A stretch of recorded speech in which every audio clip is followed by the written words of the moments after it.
Hello दोस्तों, मेरा नाम है उमेश काळे। मेरे चैनल का नाम है परफॉर्मेंस मैनेजमेंट इन मैन्युफैक्चरिंग। आज हम डिस्कस करने वाले what is effective process and what is efficient process. दोनों में क्या अंतर है, दोनों में क्या डिफरेंस है, ये डिस्कस करेंगे। हर एक बिजनेस में बिजनेस सक्सेसफुल होने के लिए आपके पास इफिशिएंट एंड इफेक्टिव प्रोसेस होना चाहिए। प्रोसेसेस भी like purchasing, then quality control, manufacturing, maintenance या सप्लाई चेन, ये डिफरेंट प्रोसेसेस आप अगर इफिशिएंट करोगे तो आपका कॉस्ट कम हो जाएगा मैन्युफैक्चरिंग का, आपका डिलीवरी परफॉर्मेंस इंप्रूव हो जाएगा, प्रोसेस का लीड टाइम कम हो जाएगा, इससे आपका सेल भी बढ़ेगा। आपका मैन्युफैक्चरिंग, आप जो प्रोडक्ट प्रोड्यूस कर रहे हो उसका सेल बढ़ेगा। आप अगर सर्विस में होगे तो आपका सर्विस का क्वालिटी इंप्रूव हो जाएगा, आपका कस्टमर सेटिस्फेक्शन भी इंप्रूव हो जाएगा। So this way the process should be always efficient and effective. तो इसका डिफरेंस हम डिस्कस करेंगे। तो इनिशियली हम डिस्कस करेंगे what is mean by the efficient process. Efficient process ऐसे डिफाइन कर सकते हैं कि जो process which achieve result with best possible method and consume fewer resources, यानी जो प्रोसेस में आप लेसर रिसोर्स कंज्यूम करते हैं और आप रिजल्ट अचीव करते हो, दैट इज एफिशिएंट प्रोसेस। उसमें फोकस होना चाहिए, मेथड ऑफ एग्जीक्यूशन में प्रोसेस होना चाहिए। एफिशिएंट प्रोसेस में प्रोसेस इफिशिएंट है ये कैसा आप फाइंड आउट कर सकते हो। जो प्रोसेस का फ्लो स्ट्रीमलाइंड है, प्रोसेस में बॉटलनेक्स नहीं है, प्रोसेस का वर्क फ्लो आपने इंप्रूव किया तो वो प्रोसेस में आपको अच्छा आउटपुट मिलेगा, उसका कॉस्ट भी कम हो जाएगा। इसका एग्जांपल है, आप अगर प्रोसेस का इफिशिएंसी कंसीडर करते हो तो उसमें आप अगर आपका वर्क सेंटर का यूटिलाइजेशन इंप्रूव करते हो, वर्क सेंटर का इफिशिएंसी इंप्रूव करते हो, ह्यूमन स्किल इंप्रूव करते हो, तो उससे आपका इफिशिएंसी बढ़ेगा। So this if you improve this processes तो आपका प्रोसेस का इफिशिएंसी भी बढ़ेगा। सो ये हो गया एफिशिएंट प्रोसेस के बारे में। तो इफेक्टिव प्रोसेस हम कैसे डिफाइन कर सकते हैं। तो इफेक्टिव प्रोसेस में आपका जो गोल आपने डिसाइड किया है, जो ऑब्जेक्टिव डिसाइड किया है ऑर्गेनाइजेशन में, वो आपने अगर अचीव किया तो then you can say it is a effective process. उसमें आता है the doing the right things, यानी आपने आपका प्रोजेक्ट का गोल करेक्ट सेट करना चाहिए। Selection of the goal should be correct, then objective should be correct. आपका प्रोसेस इफेक्टिव है हम कैसा बोल सकते हैं, आप अगर कंसिस्टेंटली आपका परफॉर्मेंस अचीव करते हैं तो उसमें आप इफेक्टिव प्रोसेस है ऐसा बोल सकते हैं। पर फॉर दैट आपको आपका रिक्वायरमेंट क्लियर होना चाहिए आपका गोल का, एंड आपका ऑब्जेक्टिव का अंडरस्टैंडिंग भी क्लियर होना चाहिए। इसका एग्जाम्पल हो सकता है, आप अगर कस्टमर कंप्लेंट रिजॉल्विंग प्रोसेस आप इफेक्टिवली अगर इम्प्लीमेंट करते हो तो उसमें आपको अगर रिजल्ट अच्छा मिलता है, यानी आप अगर कस्टमर को सेटिस्फाई करते हो तो उसमें आपको टाइमली कंप्लेंट रिजॉल्व करना पड़ेगा, जिससे आपको आपका कस्टमर सेटिस्फेक्शन आप इंप्रूव कर सकते हो। सो दिस में be the example for the effectiveness of the process. Third point is that कि इसमें डिफरेंस क्या है ये दोनों में, दैट इज इफिशिएंट प्रोसेस और इफेक्टिव प्रोसेस में क्या डिफरेंस है। सो इनिशियली इफिशियंसी में फोकस प्रोसेस पर रहता है, इफेक्टिवनेस में रिजल्ट पर रहता है।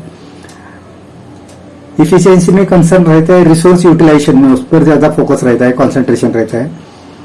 और इफेक्टिवनेस में आउटपुट जो है, आउटकम पर ज्यादा फोकस रहता है, that is the concern in effectiveness of the process. Efficiency में मेट्रिक्स है productivity, cost, resource utilisation, these are the metrics in efficient process. And in case of effective process, that is goals, customer satisfaction, delivery performance, rejection percentage, this may be the metrics for the effective processes. Efficiency में significance है process optimisation, और effectiveness में है that is strategic goal achievement. This is the significance in the effectiveness of the process. So these are the main differences between the efficiency and effectiveness of the process. इसमें correlation क्या है, effective and efficient process में क्या correlation है। ये correlation है, आपको अगर रिजल्ट अचीव करना है बाय प्रोसेस इंप्रूवमेंट तो आपको प्रोसेस इफिशिएंट भी बनाना पड़ेगा और इफेक्टिव भी बनाना पड़ेगा।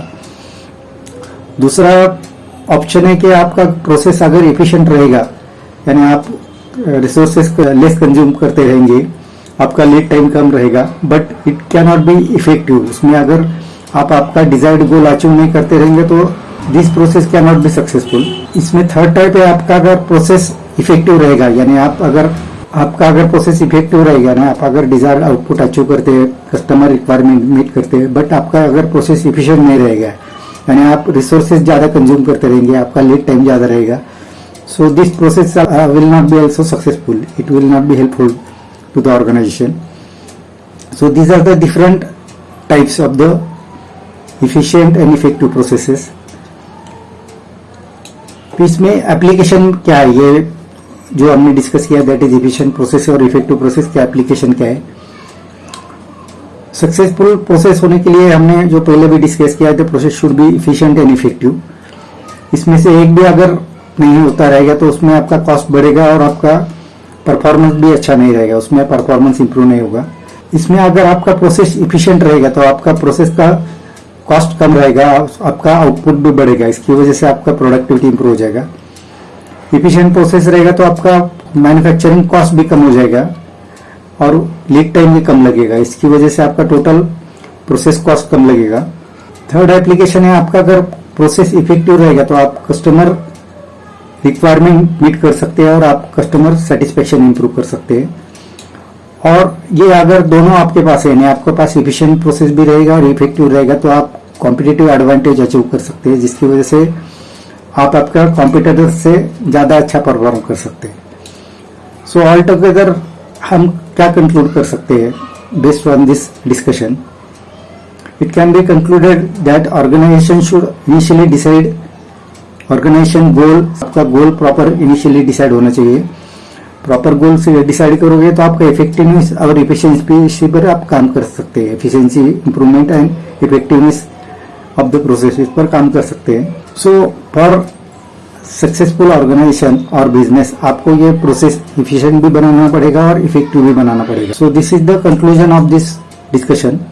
सो now we are closing the video. आपको अगर वीडियो अच्छा लगे तो सब्सक्राइब कीजिए, शेयर कीजिए, लाइक कीजिए. Thank you to join my video. Thank you very much.